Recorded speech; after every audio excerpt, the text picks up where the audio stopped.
Ko ki mai anō ki te Karere, I piki akea Katie Murray I te tūranga toihau tuarua o Te Rūnanga o Te Rarawa. Ki te tūranga o te toihau I ngā tau tata nei, I nei anei, e whai anei ia kia noho tonu ia hei toihau I roto I ngā pōtitanga e kainamu mai nei. Ko ia hoki te toihau o Te Kahu o Taonui, he rōpū e whakakotahi ana I ngā kaiarahi me ngā rangatira whai mana puta noa I Te Tai Tokerau. Ko ia hoki te tāhuhu rangapū o Waitomo Papakāinga. Hei tā te rangahaua Harata Brown I tīmata te whanaketanga o ngā pūkenga kaiarahi o Murray I te kāinga tonu o tira I Wainganui I tōna whānau I a rātou e tupu ngātahi ake ana. Ko tōna anō pāhara keke, te kāinga I pakari ai tēnei wahine toa. My journey as a leader started when I was 10 years old and I had to look after all my younger brothers and sisters while my mother continued to have children. So through school, I was always the boss. Because koreko he mātāmo o tōku whānau. My sister Mere, ko mate ia, she's the mātāmo. I'm actually the fourth one down. Engari, the three older ones than me were brought up with our grandparents in Herekino. It's actually quite powerful. So on a Monday though we have about 24 men. I te eme pai a toko I te ora nā tōna anō whānau I hanga koni atu I te toru te kautau kimu. Ara ko Waitomo nei, e ki te tonu nei ngā hua. Ko tāne te waiora tēnei. Now Waitomo owns all the buildings across the road there and owns all of these buildings. So it was a passion of mine and my family to say, well, here's where we started. On the whiteboard it said no jobs, no homes, no vehicles. And so we managed to move that, and by doing that, we started to think about where are our cousins at?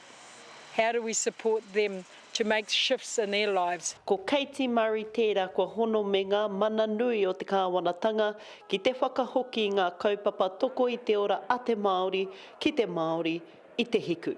Government need to go out and build better relationships with iwi. Pēnei ngā ratonga kāinga, chip, oranga tamariki, taihara me ngā kōti anō hoki. Because we've been told for how many years? Over 170 years that we can't do it. And now it's time that we stood up and said, actually, we can. Each of our marae are the important entities that we should be supporting, and our role should only be to ensure that what they want, they can do. It doesn't matter whether we like what they do or not. If that's what rangi kohu want, our role is either to keep out of their way or to tautoko and make their pathway a lot easier for them. That's all I see our Rūnanga to do. This represents some of our whānau members who don't quite make it in life and they need tautoko.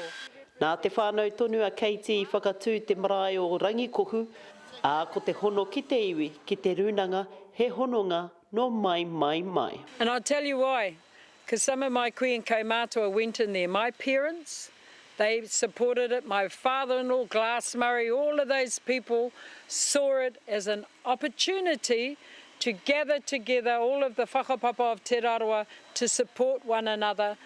E tā Katie, he nui tonu ngā mahi hei mahi tonu ki te Rūnanga o Te Rarawa.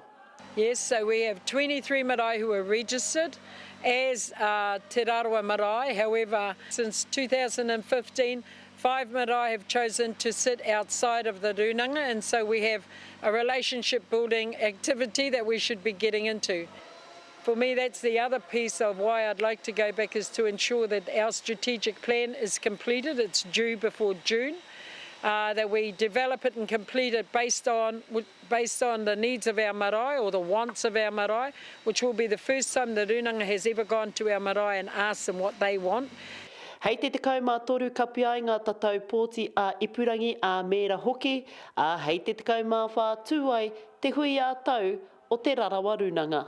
Harata Brown, Te Karere.